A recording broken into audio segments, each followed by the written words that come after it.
इस लेक्चर में हम प्रेजेंट इंडेफिनिट टेंस के इंटेरोगेटिव सेंटेंसेस देखेंगे। सबसे पहले हम फॉर्मूला देखते हैं। इंटेरोगेटिव सेंटेंसेस को ट्रांसलेट करने के लिए इंग्लिश में हमने हमारा फॉर्मूला थोड़ा सा चेंज करना है।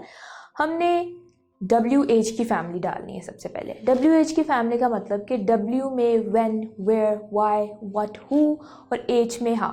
उसके बाद हम लिखेंगे do या does। जैसे मैंने पिछले लेक्चर में बताया था कि अगर हमारा जो सब्जेक्ट है वो सिंगुलर होगा तो हम यूज़ करेंगे does, और अगर प्लूरल होगा तो हम यूज़ करेंगे do। उसके बाद हम लिखेंगे सब्जेक्ट, वर्ब और ऑब्जेक्ट। अगेन सब्जेक्ट, वर्ब और ऑब्जेक्ट क्या होते हैं? सब्जेक्ट जो काम कर रहा होता है, वर्ब जो काम हो रहा होता है, ऑब्जेक्ट जिस चीज़ पे काम हो रहा होता है। बच्चे आँख मचोली कहाँ खेलते हैं? इस सेंटेंस में सवाल क्या पूछा गया है? कहाँ। तो हम W की फैमिली से सबसे पहले लिखेंगे where। उसके बाद सब्जेक्ट क्या है सेंटेंस में? बच्चे। वर्ब क्या है? काम क्या हो रहा है? खेलना। और ऑब्जेक्ट क्या है? आँख मचोली। तो हमारा सेंटेंस बनेगा Where do the children play hide and seek? डाकिया इस गली में कब आता है? इस सेंटेंस में सवाल क्या पूछा गया है? कब। तो हम W की फैमिली से सबसे पहले लिखेंगे when। सब्जेक्ट क्या है? डाकिया। वर्ब क्या है? काम क्या हो रहा है? आता है, यानी आना काम हो रहा है, वर्ब है। और ऑब्जेक्ट क्या है? गली। तो हमारा सेंटेंस बनेगा When does the postman comes in the street? क्या बादल जोर से गरजता है? इस सेंटेंस में सवाल क्या पूछा गया है? क्या। तो हम डज लिख लेते हैं सबसे पहले। उसके बाद सब्जेक्ट क्या है? बादल। वर्ब क्या है? गरजना।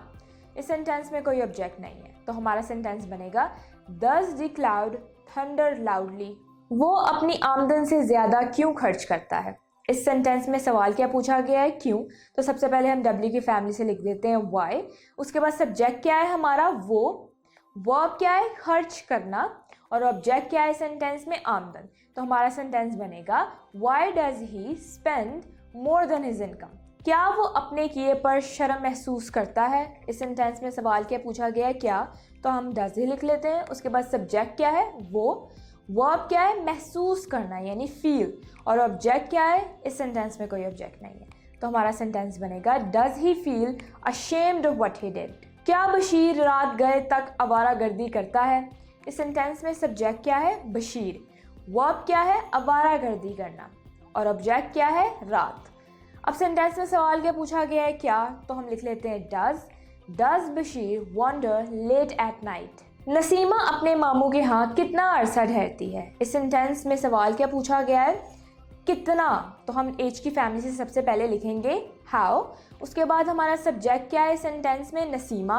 वर्ब क्या है? ठहरना। और ऑब्जेक्ट क्या है? अंकल। तो हमारा सेंटेंस बनेगा How long does Naseema stay with her maternal uncle? फौज कहाँ पड़ाव करती है? इस सेंटेंस में सवाल क्या पूछा गया है? कहाँ।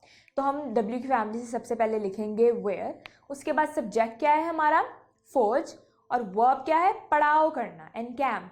और इस सेंटेंस में कोई हमारा ऑब्जेक्ट नहीं है, तो हमारा सेंटेंस बनेगा Where does the army encamp? क्या लोग वक्त को अहम समझते हैं? इस सेंटेंस में सब्जेक्ट क्या है? लोग। वर्ब क्या है? अहम समझना। और ऑब्जेक्ट क्या है? वक्त। तो हमारा सेंटेंस बनेगा Do people give importance to time? ये तुलबा वक्त क्यों ज़ाया करते हैं? इस सेंटेंस में सब्जेक्ट क्या है? तुलबा। वर्ब क्या है?